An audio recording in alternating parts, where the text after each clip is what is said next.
Welcome to Snail Story, where healing tales are told slowly but reach deep. How are you today? Whatever you're going through, hope the next few minutes will be a gentle pause for your soul. Today's story begins with a message sent to the wrong number. A single mother, desperate and out of options, accidentally texts a stranger asking for just enough money to buy milk for her baby. But what she doesn't know is that this message will open a door. Not just a door to kindness, but to love, trust, and a whole new life. He is a quiet millionaire. She repairs old radios for a living.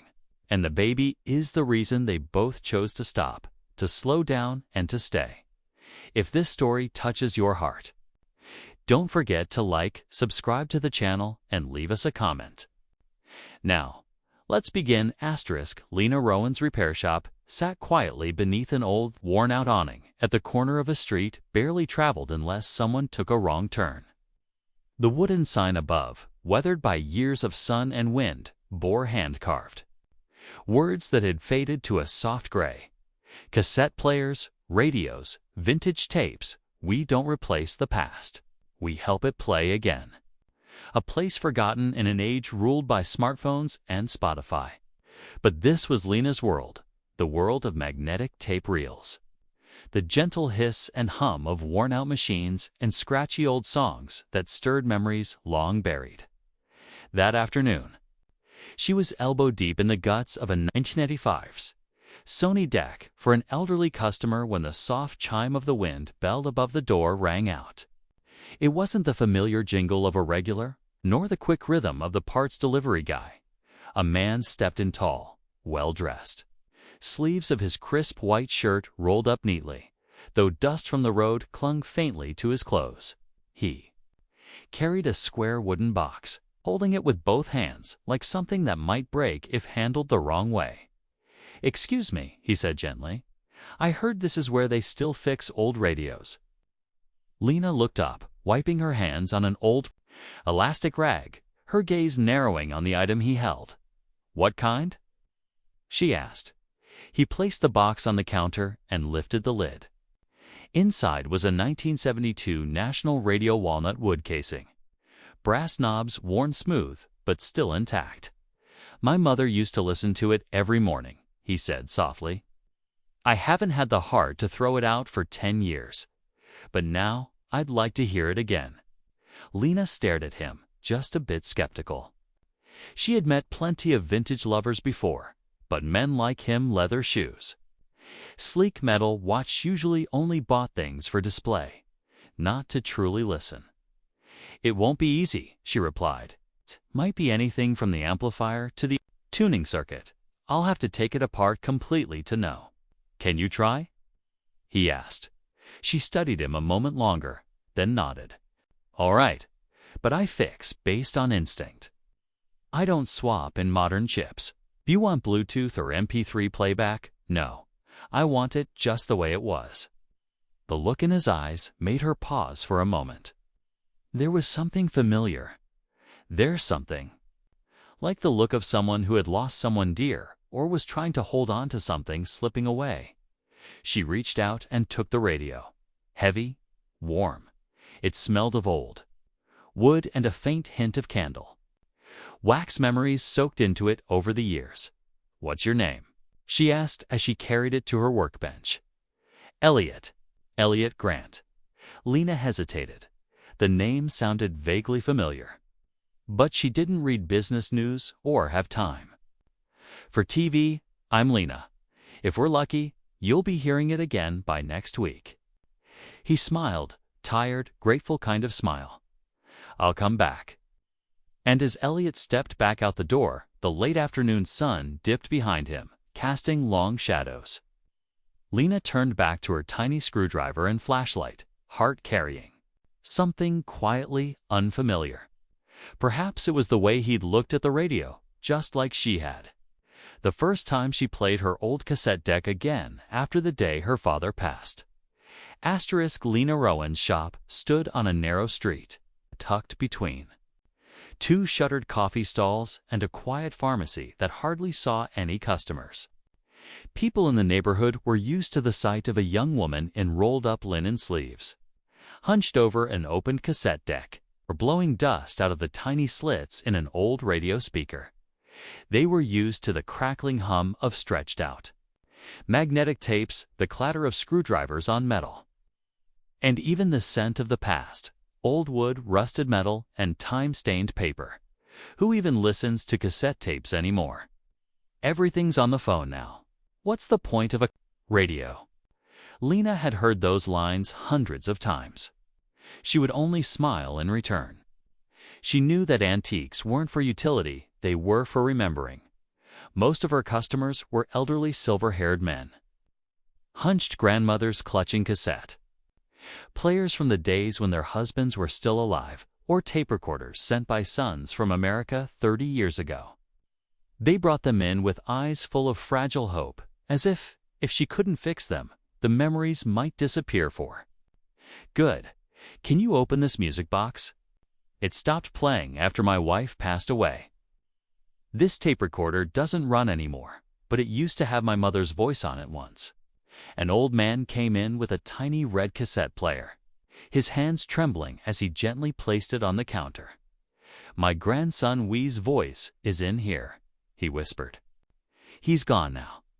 Lena didn't ask questions. She just plugged in the power, opened the casing, and carefully cleaned the playback head with cotton. When the voice of a small boy emerged from the crackling speaker, "Grandpa, let's go. To the garden again tomorrow, okay?" The old man broke down in tears. And Lena, she had no tears left for herself, felt her throat tighten painfully. Income. There was barely any to speak of. Many elderly clients came to her for repairs, but never returned to pick up their devices. Some forgot. Others were simply no longer around.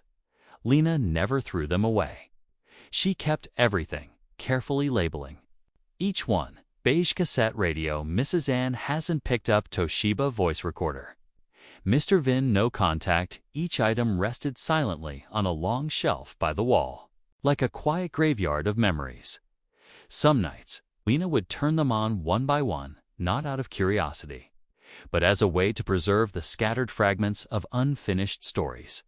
Her life revolved around the old, the worn, the nearly forgotten, and in that tiny world, she felt enough, even though rent was a constant weight on her mind.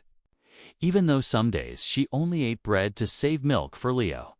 Even though she often worked deep into the night. Eyes sore under the yellow light, she still held on to the craft. Not for profit, but because every item is a story. And I am the one who helps those stories continue. Since Elliot Grant appeared, nothing seemed to change him yet. Everything felt slightly different. He returned the very next afternoon, just as quietly as before. This time, to ask how the radio was doing. "It'll take time," Lena said, without looking up. "The filter capacitor's gone. The power cord's shot. Even the speaker casing needs work." Elliot stood still, taking in the shop around him. His eyes paused on the shelf to the left where nearly 24 items sat under silk cloth or coarse linen. On each one, a small handwritten label was taped carefully. "You keep the items people don't come back for," T asked. "Yeah," Lena replied, as casually as if it were the most natural thing in the world. "Can't bring myself to throw them away." "You don't charge for storage?" "No. If someone remembers, they'll come back. If they don't, I'm sure there's a reason." Elliot looked at her for a long moment. His eyes seemed to want to ask more, but instead, he simply took a seat on the wooden bench against the wall just beneath the old speaker, softly playing Moon River. Lena kept soldering the circuit board. Elliot sat quietly, saying nothing. They didn't need words. One was a keeper of memories. The other, someone trying to preserve the last piece of his own. In another world, people chased the new. But in Lena's small shop, the old was not seen as obsolete, was the only thing left that could still hold on to what had been lost. And she, single woman with calloused hands, was the one quietly restoring the broken trails of sound so people could, if only for a moment, return to what they loved most. The 1972 national radio still sat quietly on the repair table. 3 days had passed, and Lena hadn't yet reattached the wooden casing. She wanted everything to be perfect, each hum, each flicker of the signal lit, as if a single misstep might damage the memories tucked inside. That afternoon, Elliot returned. This time, he didn't bring anything with him. He didn't ask, "Is it done yet?" either. He just stood quietly at the shop's entrance, hands in his pockets. Like someone revisiting a place that once felt foreign but now felt strangely familiar. Lena was dusting off an old cassette player, the kind with a manual rewind. When she looked up in surprise. "You came early." "Just passing by," Elliot shrugged, then stepped inside. He sat down on the same wooden chair near the door as before. The shop was still and calm, with soft sunlight pouring in. A slow jazz tune crackled softly from a small speaker Lena's usual background while she worked. "You're not like the other rich people I've met," she said suddenly, her voice lightly teasing. Elliot tilted his head, raising an eyebrow. "Why's that?" "Because you didn't ask, why is it taking so long? Or offer to pay double if I hurried up." He chuckled. A quiet laugh, but this time it wasn't forced. "There are some things that don't go on the invoice." "Lena? Like what?" "Time, memories, and the sound of a regular morning we once thought was nothing special." Lena paused, but that wasn't the kind of answer she expected from a man in pressed shirts and a $100 watch. But maybe it was that contrast that silenced her. After a while, Elliot walked over to the shelf along the wall. His eyes landed on a worn-out green cassette player. Its plastic faded to yellow. A handwritten note taped on it read, "Mr. High. Hasn't returned since 2021. You keep these because you hope they'll come back." He asked. Lena shook her head. "No, because if I throw them away, their stories disappear too. And no one will remember there was once a Mr. High who sat here trembling, asking me to save his daughter's laughter from an old tape." Elliot looked at her like someone seeing something rare, not strange, but quietly admirable. "How do you make a living?" The question slipped out, surprising even him. "Not much," Lena replied, smiling.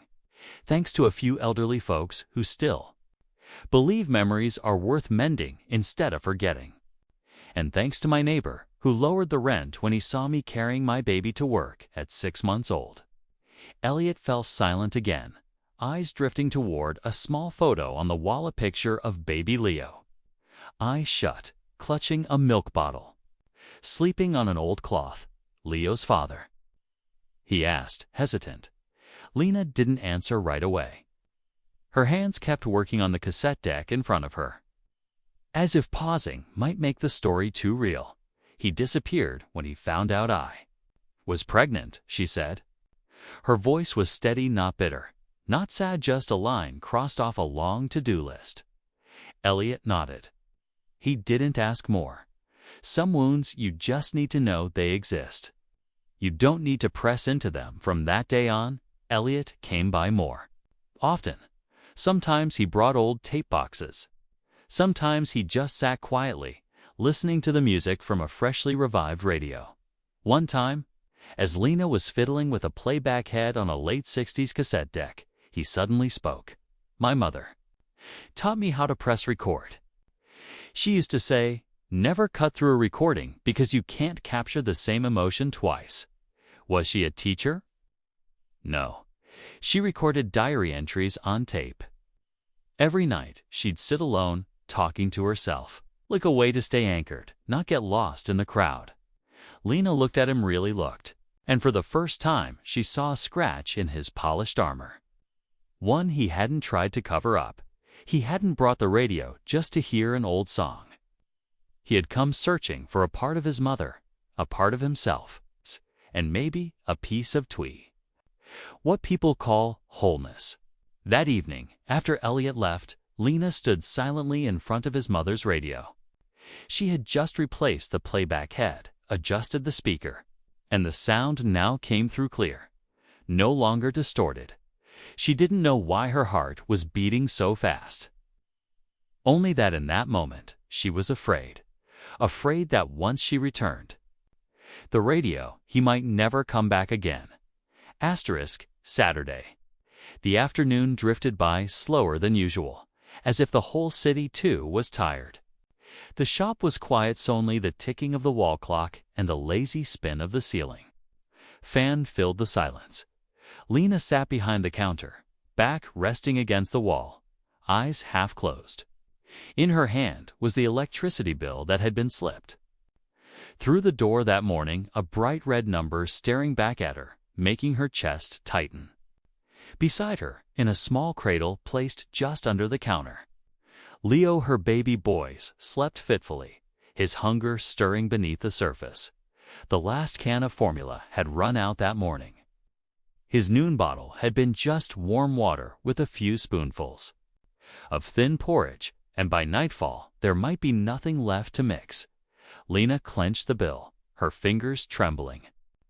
She had gotten through hard times before, surviving on instant noodles for a week, walking 10 kilometers to save on gas, but she had never felt this helpless, watching her child cry and having nothing to give him. She opened her phone, scrolled through her contacts, paused at the name Jenna, art class. An old acquaintance, not particularly close, but kind enough. She hesitated, then swiped to another name. Brady, Leo Brady, Leo's biological father. The man who vanished the moment he found out she was pregnant. He had left her with a single message: "You chose this. Deal with it." Lena didn't want to reopen that wound, but she was out of options. Her fingers tapped quickly across the screen, her heart pounding with every word.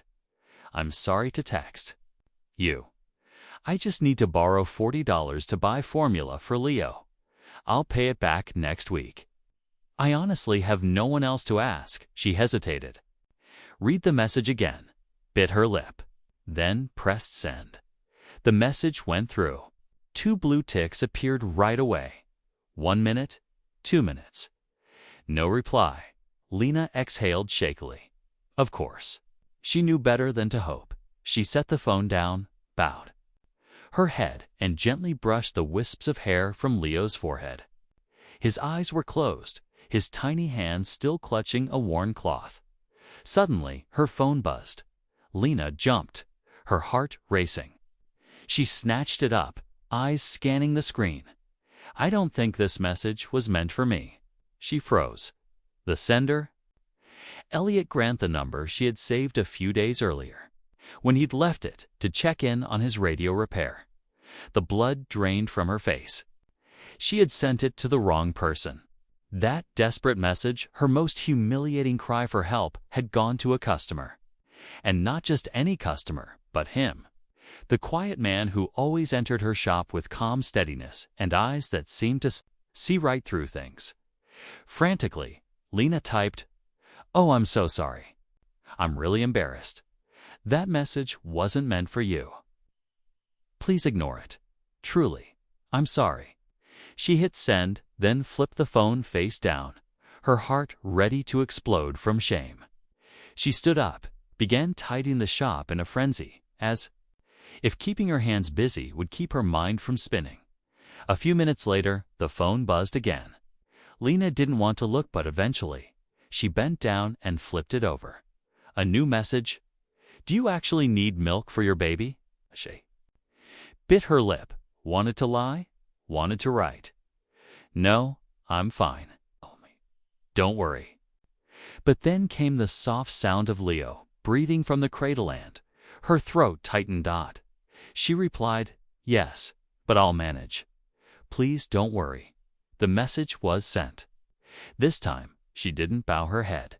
She just stared at the screen, willing herself not to cry. A minute passed. "Send me your address. I'll bring the milk." Lena's eyes widened. Her heart skipped. She blinked, wondering if she'd read it wrong. That's not necessary. Really? I don't want to trouble you. It's not trouble. Send me the address. Now, his words were firm. No question mark. 8. No room for negotiation. Lena stood. Frozen, pride, shame, gratitude, they all wrapped around her like a scarf that both choked and warmed her. But then she looked at Leo. His tiny lips pursed. His stomach empty. She took a deep breath and typed the address, sent it. 15 minutes later, car horn echoed outside the narrow alley. Lena stepped out of the shop and saw a black SUV parked by the curbside that didn't belong in a neighborhood like this. Elliot stepped out. Still in a white dress shirt, but he didn't look like a customer anymore. In his hands was a large paper bag. In the back seat formula, diapers, and a few small toys. Lena stood still at the doorway, unsure whether to run inside or cry. Elliot stopped a meter away. He didn't say, "I pity you." He didn't say, "Here's a handout." He simply lifted the bag and said, "I brought the milk." Lena swallowed hard, then nodded. In that moment, she didn't know if she was thanking him or thanking fate for letting her send the wrong message. Elliot stood quietly in front of the third-floor apartment at the end of the hallway, holding a small bag of wooden toys and a fresh can of baby formula. The corridor of the apartment block was silent, peeling paint on the walls, the musty smell of damp mixed with kitchen smoke drifting from under the doors. He had never imagined he'd one day find himself in a place like this, not because he was afraid, but simply because he'd never had a reason to be here. Lena opened the door. Still the worn sweater, hair tied up in a messy bun, dark circles beneath sleepless eyes. But today, she looked closer. No longer the distant cassette repair woman, but a real mother clinging to life between a stack of bills and the sound of a baby's cry. "You really climbed all those stairs?" Lena asked, half joking, half embarrassed. Elliot shrugged and lifted the bag. "If it gets me a smile in return, I'd say it's worth it." Lena smiled, then stepped back to let him in. "Come in. Don't expect anything fancy." The apartment was barely 30 square meters. A single bed pushed against the wall, a Connie gas stove beside the sink. The mini-fridge hummed softly, and the scratched wooden table beside it served as both dining and workspace. But everything was cleaned, despite the age. Tidy despite the tightness. In the far corner by the window was a small pine crib. Inside, a baby boy around 7 months old slept soundly, his lips softly sucking at the air, still searching for milk in his dreams. Elliot stepped closer, his gaze softening. "Is that Leo?" he asked. "Yeah," Lena nodded. "First time? You've seen him, right?" Elliot nodded. "I've actually wondered a few times," he said, voice light as a breeze. "Every time I came to the shop, I never saw him. I figured you left him with a relative." Lena sat down, fingers laced in her lap. "I leave him with my downstairs neighbor," she explained. "She's over 60 and lives alone. Every morning, I bring Leo over so she can watch him for a few hours.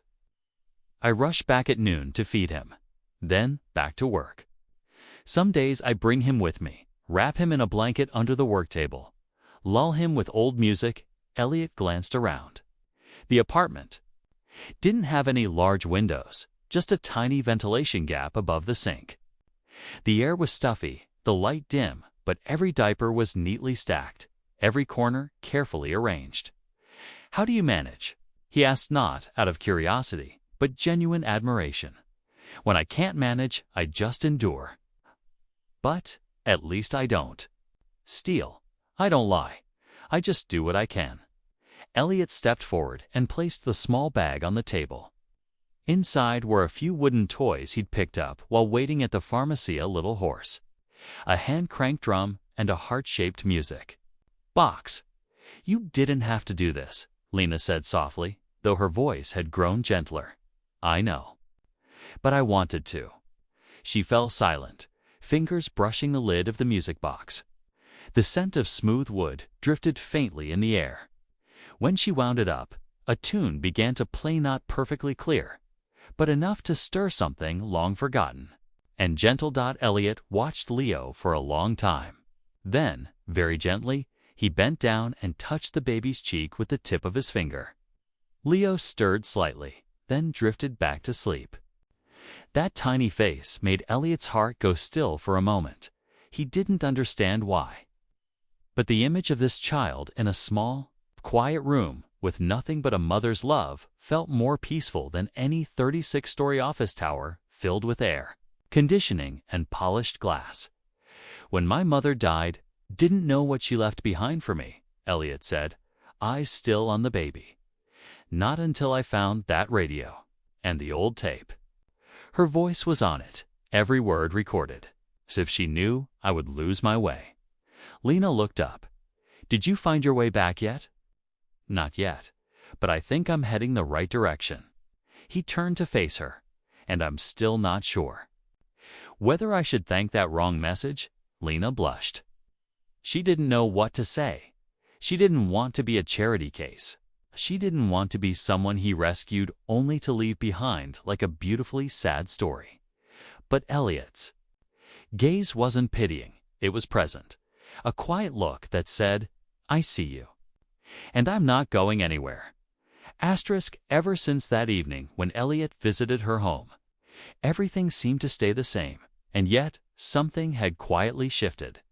Lena couldn't name it at first, but she felt it like a strange scent that floats in on the wind. You don't know where it comes from, but it's enough to make you turn around and look for it. The next morning, as she opened the shop, she found a paper bag hanging from the door handle. Inside was a small thermal flask, one that could keep warm for 12 hours, and a handwritten note. "For warming milk for Leo, for days when you can't make it home at noon. E.G. No full name, no questions, no overstepping, just understanding." Lena didn't know what Elliot did for a living. She'd never Googled his name. To her, a customer was just a customer, whether they wore $100 watches or shoes with worn-out soles. But Elliot was the only one who had ever asked about Leo, not out of curiosity, but with his eyes, and that made her wary, but also softened her. Over the next few days, small things began to appear. A standing fan used, but clean, placed in the corner of her shop, with a note, "For hot afternoons when there isn't enough breeze." A pack of double-sided tape and a tube of special adhesive, exactly the kind she needed to fix a cracked cassette player casing. No one else could have known, except Elliot, the only one who'd ever watched her peel back plastic panels like she was dissecting the wings of a butterfly. One afternoon, when her elderly neighbor had to be hospitalized unexpectedly, Lena had no choice but to bring Leo to the shop. She spread a blanket under the work table and laid him gently on a small pillow, hoping he'd sleep long enough for her to get some work done. That noon, Elliot arrived just as Leo started fussing. The baby cried, voice raspy from hunger and heat. Lena, flustered, picked him up, sweat dripping from her forehead. Elliot didn't say a word. He quietly brought the fan closer. Then he knelt down and gently offered a finger to Leo, who instinctively clutched it with his tiny hand. Lena watched them, and inside her, something shifted. Not gratitude, something deeper, quieter, harder to name. That night, after closing the shop, she stayed behind alone. The room was still. Leo was asleep, his bottle drained. A soft jazz track played from the old radio. Elliot had once brought in the sound, now inseparable from the thought of him. Lena picked up her phone. Her finger hovered over the name she had saved. Elliot Grant. She didn't message him. She just stared at the name. She didn't want to be in debt to anyone, but she didn't want to remain silent anymore either. The next morning, she wrote a short note, folded it neatly, and slipped it into Elliot's coat pocket when he dropped by. "Thank you. But I don't need someone to rescue me. I just need someone to stay if they truly want to." Elliot didn't respond right away. He tucked the note into his wallet. No questions, no promises. But from that day on, he came every day, sometimes just to sit quietly, sometimes to drop off something and leave. Not out of pity, but because something was growing in him. One afternoon, as the sky began to turn gray with rain, Lena was fitting the wooden panel back onto the radio when Elliot suddenly spoke. "Have you ever thought about opening a bigger shop?" She laughed. Softly. "How?" "With savings that barely buy 2 cans of formula." "I wasn't talking about money. I mean, what if someone helped you fix more machines? Or did the marketing? Or shared your story online?" "You're suggesting I become some kind of internet celebrity?" "No, I just think there are too many people out there who need what you do.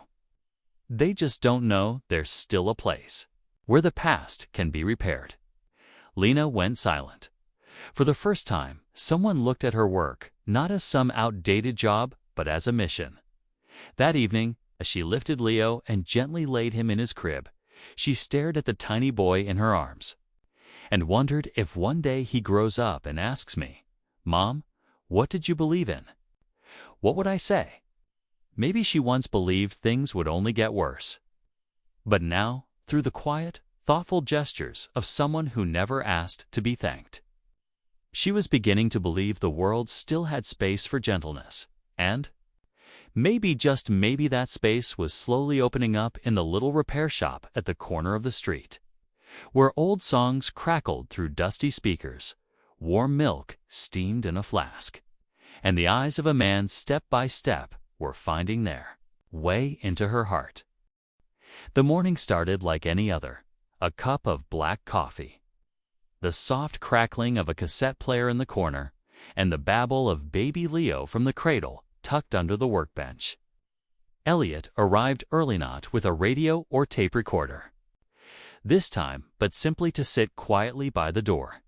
Flipping through a few old books Lena had stacked on the shelf, customers trickled in. Not many, but steady. An old lady brought in a tangled magnetic tape. A young man held a first-generation Sony Walkman, saying it had belonged to his father. Then a young woman entered, her face oddly familiar, though Elliot couldn't place it. She wore a simple black dress, dark sunglasses, and carried a light brown leather bag. When Lena stepped out from behind the curtain, the woman smiled brightly. "Hi, Ms. Lena. I'm May, from the Urban Echoes Foundation. I sent you an email earlier, just wondering if you had a chance to read it." Lena wiped her hands on her apron and nodded. "I did, but I think you already know my answer." Elliot looked up. Urban Echoes. He had heard of a TA Foundation that funded social initiatives and often partnered with inspiring individuals to share meaningful stories with the public. May kept her smile. "We'd love to sponsor you so you could expand your shop, hire more help, and maybe shoot a video about your journey. You're the perfect figure, single mother, old world craftsmanship, love for memory. I promise, once we post it, the internet will be moved." Lena was quiet. She turned back to the cassette on the table, tightening a screw. Only after a long pause did she reply softly, "I'm grateful, but I don't do this to be a figurehead. Each item I fix isn't to tell my story, it's to preserve someone else's. If I traded that for virality or funding, it wouldn't be worth it." May hesitated for a moment, then gave a polite smile. "Understand, but if you ever change your mind, the door is always open." She left as quickly as she came.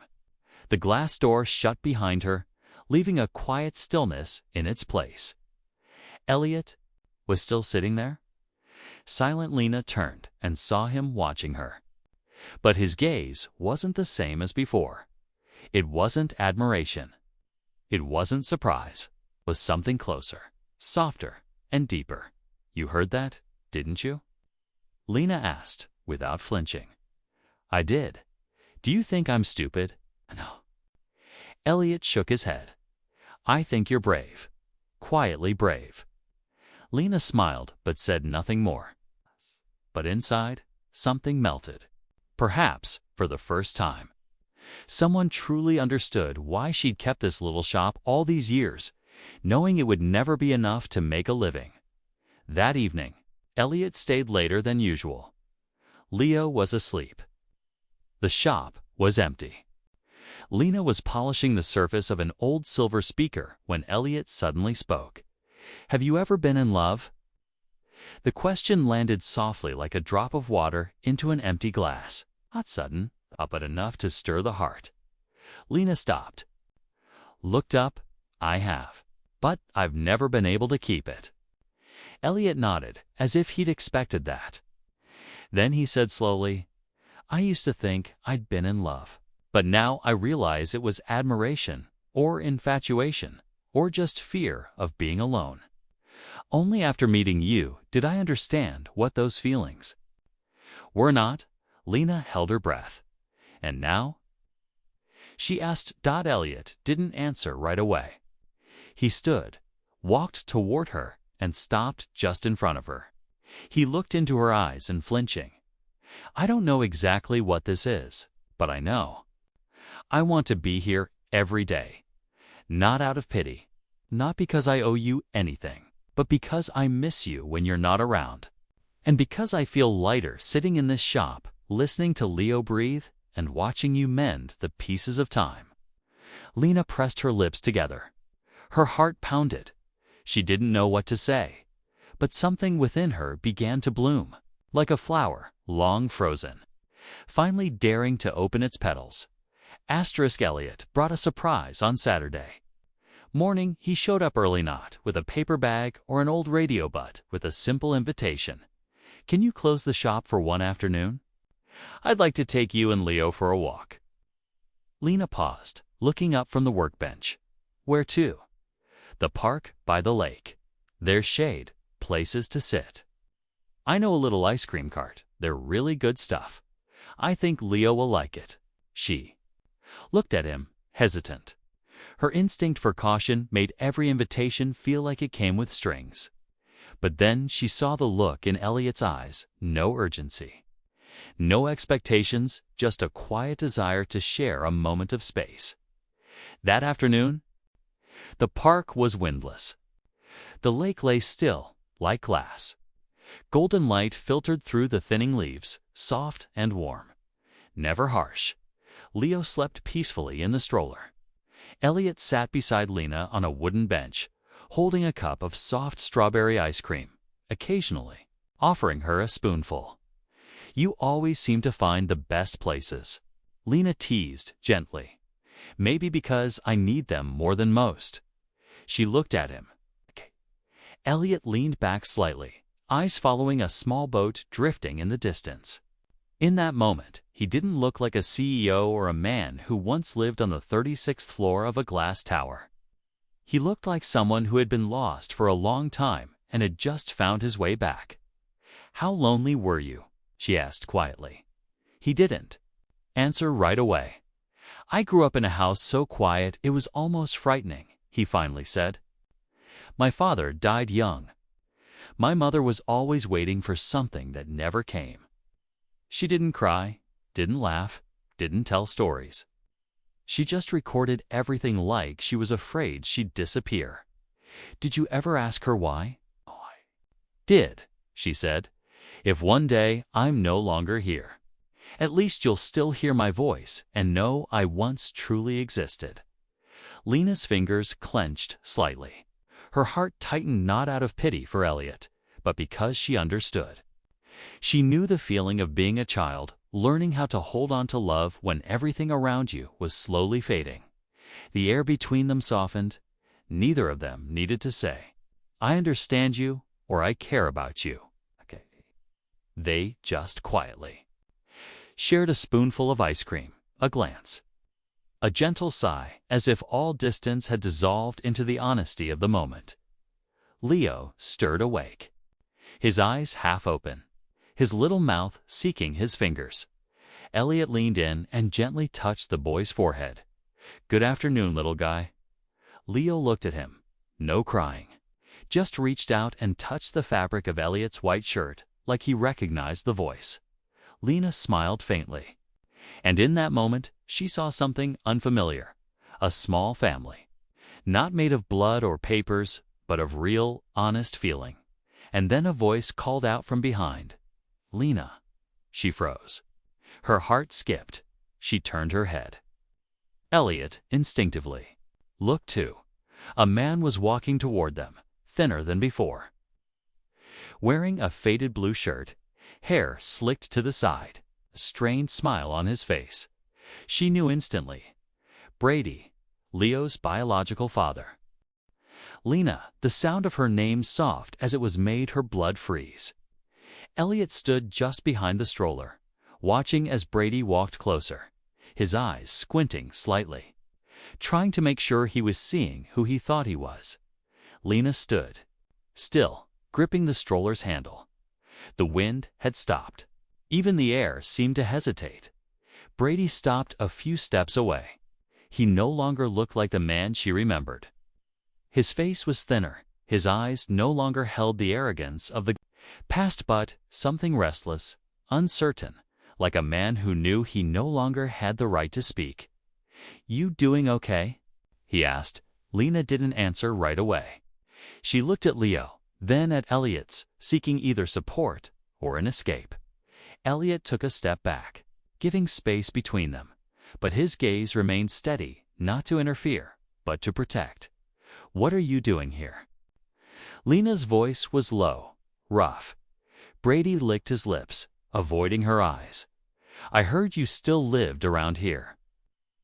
"I came back looking for work, and someone told me you had a kid."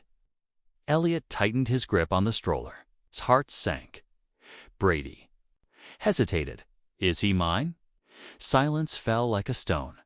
Lena let out a bitter laugh. "What now? You want to be a father after disappearing without a word? After that message telling me to deal with it myself?" Brady lowered his head. "I was wrong. I know. But back then, I was scared. I wasn't ready. I'm different now. Different." Lena scoffed. "You think a few years can wipe everything clean, that you can vanish and come back just because you're curious or guilty?" Brady looked up. "I'm not here to take Leo. I just want to know how he's doing. And if there's any chance, I'd like to be near him." Slowly. Maybe just be his friend. Elliot could no longer stay silent. He stepped forward slowly. "She and Leo are fine. They don't need someone from the past to suddenly decide to caress, especially someone who once left them behind." Brady turned toward him. "Who are you? The one who stayed when you didn't." Elliot replied, calm but firm. Lena turned away. She needed to leave that moment behind. She pushed Leo's stroller toward the park gate without a word. Elliot followed quietly, without pressure. Back at the shop, she stopped and turned to him. "Thank you. But this is something I have to deal with on my own." Elliot nodded. "I understand. I won't interfere. But I'm still here if you need me." Lena looked at him. Her eyes held something in conflict, half wanting to trust, half held back by the past. In the end, she just gave a small nod, then stepped inside the shop and closed the door. That night, Lena couldn't sleep. Leo was fast asleep, but she tossed and turned. The past she thought she had buried, those years, standing alone with no one to ask, "Are you okay?" No arms to hold her when fear crept in, came rushing back with a single voice, a single glance. Brady's return didn't bring love. It was like a ghost knocking on the door, reopening wounds she thought had healed. She picked up her phone. A message from Elliot waited. "I don't know what you're feeling right now, but I hope you remember you don't have to do everything alone anymore." She stared at the screen for a long time. Then she typed, "Can you come by the shop tomorrow morning?" The next morning, Elliot came. He brought nothing. No gifts, no formula, no radios. Just himself. Lena greeted him with a different look this time. No more hesitation. No more distance, but a choice. "I need you here," she said, her voice soft as a breath. Not to replace anyone, not to protect me, just so I don't feel alone anymore. Elliot didn't reply. He stepped forward and wrapped his arms around her. And for the first time, Lena let herself lean into him, into a place where nothing needed to be hidden anymore. A week had passed since Brady reappeared. Lena hadn't messaged him. She hadn't gone looking. She spent all her time with Leo and Elliot. Every morning, Elliot still came to the shop, bringing coffee, a few old books, or simply a gentle look that asked for nothing in return. Lena never asked what he did for a living, and Elliot never volunteered the answer. But one thing was clear. In those quiet hours with her and Leo, Elliot didn't need to be anyone in particular. Just a man learning to slow down, learning how to truly be present. One afternoon, Brady came back. Lena had known she would have to face him eventually. They sat on the bench across from her shop. Leo was fast asleep inside. Elliot had stepped out to give them space, a quiet gesture of respect for her choice. Brady didn't beat around the bush. I'm leaving the city, maybe for good. But before I go, I just wanted to ask, can you forgive me? Lena looked at him for a long time. Then slowly she shook her head. No, Brady, I can't. Brady lowered his head, but she wasn't finished. Forgiveness isn't forgetting. I haven't forgotten what I went through alone. The nights I held Leo while he burned with fever, and no one was there. The times I couldn't afford diapers. Brady swallowed hard. But, Lena continued, I don't hate you anymore. You made your choice. You walked away, and I made Mina. I stayed. For Leo, I don't need you to be his father. He isn't missing love. He has mine. And he has someone else, someone who's been there every single day.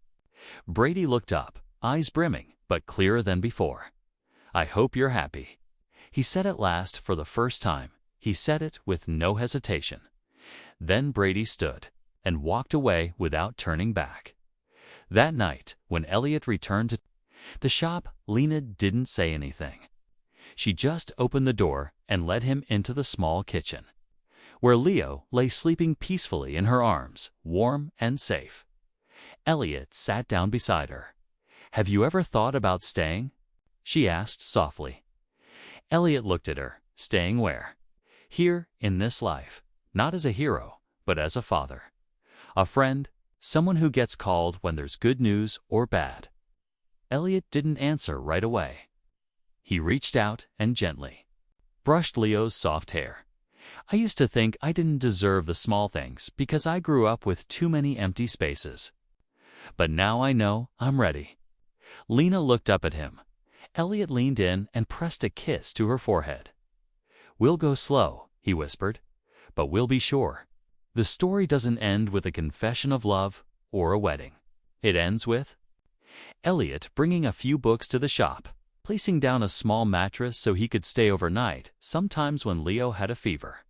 It ends with Lena repairing a vintage music player while Elliot records a lullaby for Leo. In his own voice, it ends with three people: a man who had once been lost, a mother who had once been alone, and a child who had never lacked love, sitting together in a little repair shop at the end of the street, listening to music, sipping tea, and believing in something simple. A life that's slow, but sincere. On an autumn evening, soft wind drifted through the tiny window at the corner of the shop. Leo, now almost 3 years old, was playing with a set of wooden toys, the ones Elliot had gifted years ago.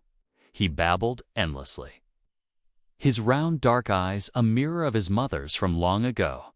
Lena was gently wiping down a 1987 tape recorder, while Elliot sat cross-legged on the floor, fixing a wheel on a broken toy Leo had dragged home from who knows where double quotes Daddy, is it done yet? Leo suddenly asked. Elliot froze. He looked up, still holding the tiny screwdriver.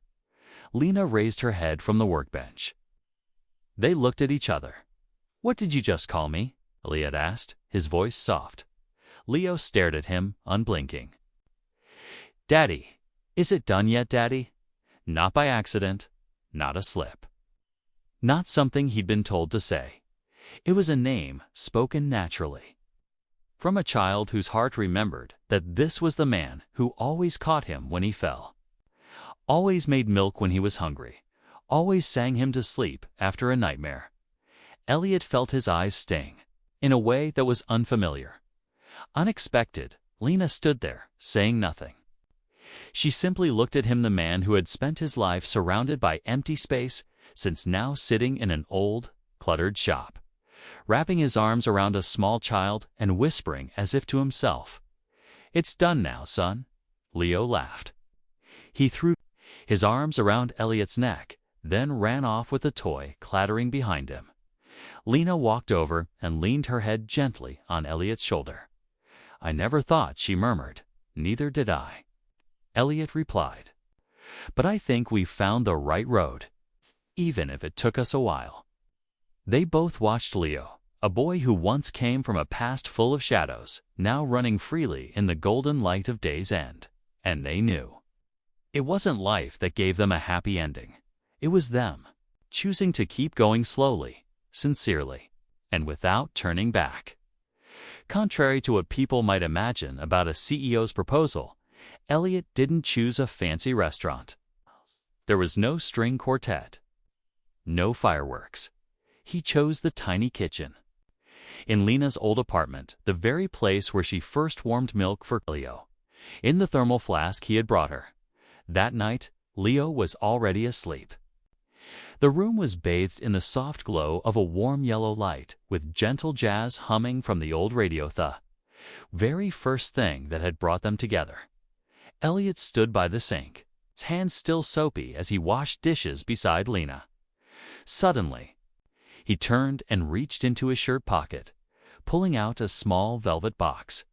"We've taken our time," he said, quietly. "Now let me ask you, would you keep walking with me as my wife?" Lena froze. She had thought about this not out of a desire to wear a white dress, but from a quiet longing for a steady home where Leo could grow, and a man who wouldn't walk away when life got hard. She didn't say yes.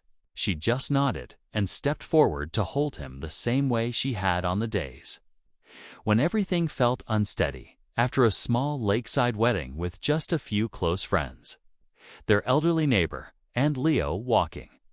Hand in hand with Lena as their silent blessing, they moved into Elliot's mother's old villa on a hill surrounded by trees. The house wasn't grand like the places Elliot had lived before, but it was full of memory. He renovated the ground floor into an open space where Lena could keep repairing cassette decks, tapes, and radios for those the world had long forgotten. She called the new shop Second Chances. Elliot didn't return to his corporate empire. He sold most of his shares, kept an advisory role, and began working remotely supporting nonprofits, writing occasionally and giving talks to students about enough, a lesson he didn't learn from wealth, but from a single mother named Lena and a little boy who once called him Daddy.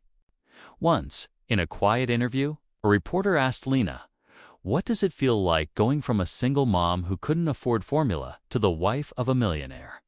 Lena smiled. A quiet, steady smile. "I didn't marry him because he was rich.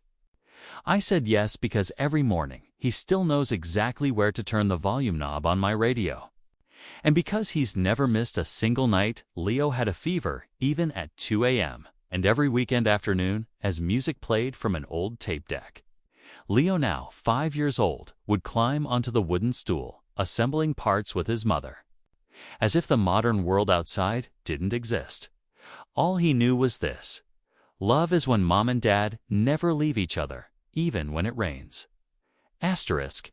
Perhaps the most beautiful things in life aren't the grand achievements we reach, but the quiet moments when someone dares to send one last message, not knowing who might read it, and someone else chooses to answer, not just with words, but with a journey of walking side by side, from a dusty little repair shop to a quiet villa on a hill, from a mother standing alone to a family of 3, whole and full of love. Love didn't come quickly. but when it arrived, it stayed. For a long, long time. Thank you for listening to today's story. If it warmed your heart, please like, subscribe to Snail Story, and leave a comment sharing how it made you feel. We'll be right here, telling stories of love, slowly but truly.